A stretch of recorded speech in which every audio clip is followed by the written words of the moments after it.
before we go on today's show, want to spend a couple of minutes on the Big 12 and their philosophy with regards to the schedule. Now, I don't really harbor all that much ill will towards the conference, but I just don't think that they're helping themselves with the way they scheduled this season for the Big 12 as a whole. And allow me to explain.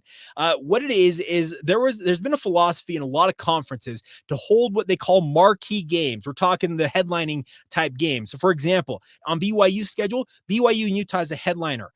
Kansas State coming to BYU, that's a headliner in my mind. To go to other games on the schedule, you look at, for example, I was reading a thing, 24/7 Sports had a ranking of the top 24 most impactful college football games of the season. Now, I rarely invoke the name of the University of Utah on this podcast because it's a BYU-centric show, but they had they had Utah and Oklahoma State's game on that ranking of the top 24 games. The reason why they had it there is because Oklahoma State and Utah, like I just talked about a little bit earlier on today's show, they're considered to be two of the contenders, if not the top two contenders in the Big 12 Conference going in to the 2024 season. But that game, the thing about it is that game got put in September, similar to what BYU and Kansas State did. The same weekend that BYU plays Kansas State in Provo, Utah makes the trip to Oklahoma State. That's a game, like I said, that could determine ultimately who maybe plays in the Big 12 championship game. And it's just one example among some of the other ones. We'll talk about them here in a moment.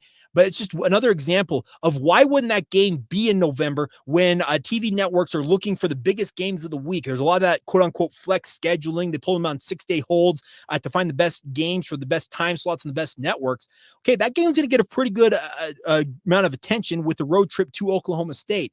But that game, imagine how much bigger that would be. Let's say potentially Utah going into November, they're sitting at 8-1. Oklahoma State is 7-2. And if Oklahoma State has Utah coming into Stillwater, they get the win over Utah. They hold the tiebreaker and potentially could knock Utah out of playing in the Big 12 title game.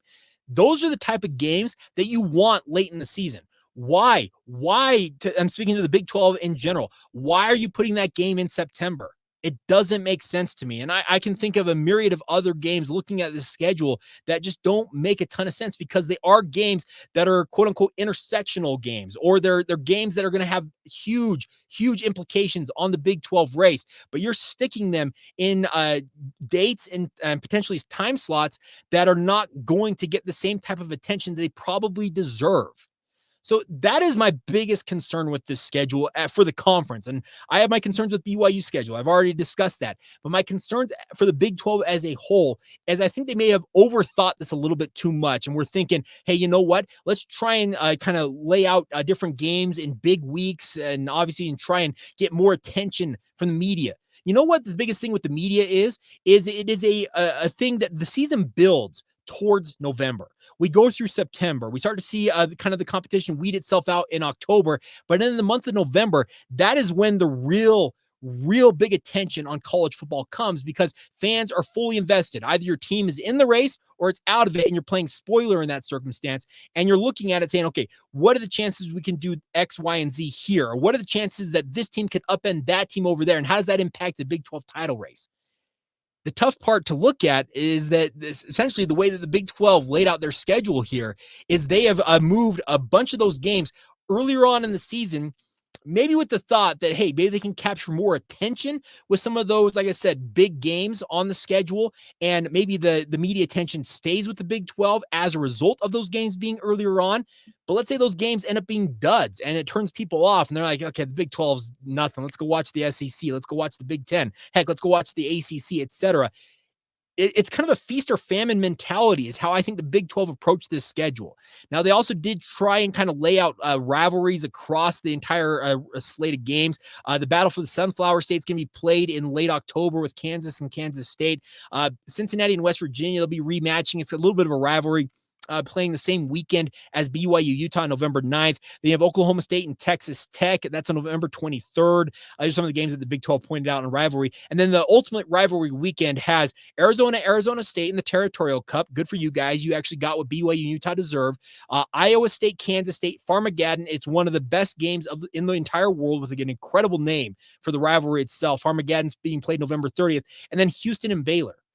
okay, what does Houston and Baylor really offer us? Because I don't see that being a rivalry. The rivalry between Baylor and TCU has got a far bigger following than Houston and Baylor does. Why does that game get stuck on November 30th? So the thing about this, that's screwed up. No, that can't be right. No, that's absolutely incorrect. Wow, I just discovered something live on air. That's no BYU hosts Houston November 30th. So okay, strike that from the record. The point remains is that you look at the schedule, and I'm really confused now why the Big 12 would put that out there. Maybe I was wrong, and when I was writing down those notes off of their release, but alas, it stays the same. Is that the bigger point is no, it is right. No, I am all off, I think, here. But nonetheless, it is the biggest thing for these games is that you look at the schedule for BYU, and I apologize, I'm kind of getting out over my skis here and a little bit all discombobulated here. But the biggest thing is you look at how things are laid out on this schedule for the Big 12 is that they have hurt themselves because, and maybe they didn't hurt themselves, but I believe they've hurt themselves by not putting the more impactful games later in the year. Now, some of those games ultimately will become impactful simply due to the fact that it's football and it's an oblong ball that bounces different ways. And there'll be teams that rise up and are surprise contenders in the final month of the season. And some of those games may end up having bigger stakes and bigger implications and getting bigger eyeballs, quote unquote, from TV networks, executives, and the like when it comes to that. But there are games that you can look at on the schedule that are very clearly laid out.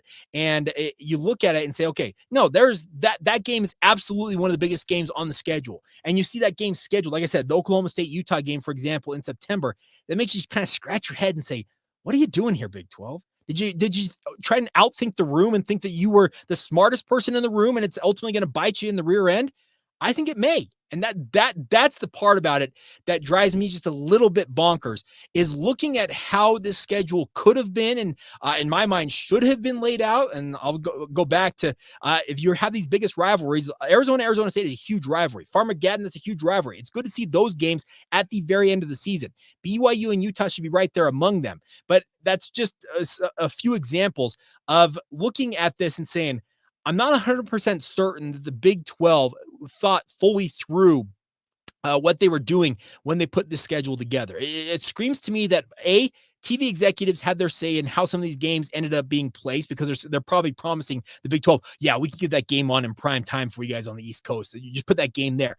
But if I'm the Big 12, you got to have a little more gumption and a few more. You got to have some stones. I'll use that terminology. You have some intestinal fortitude to tell the TV networks to stuff it. We all know that ESPN is in bed with the SEC. We all know that Fox is in bed with the Big Ten, and they're going to get the advantageous spots when push comes to shove for those two conferences. Well, guess who the two biggest media partners for the Big 12 are? Oh, by the way, ESPN and Fox. They're treating the Big 12 like little brother. That's the way I feel about this conference and the way this schedule is kind of being laid out for the Big 12 and how some of these games are being stratified. And it screams to me that ESPN and Fox told them, hey, do this for us and we'll scratch your back down the road. Will they really scratch your back down the road? Because like I said, they're in bed with these two other Leviathans of conferences, speaking of the SEC and the Big 10. That I'm just not certain about, but that's another topic for another day.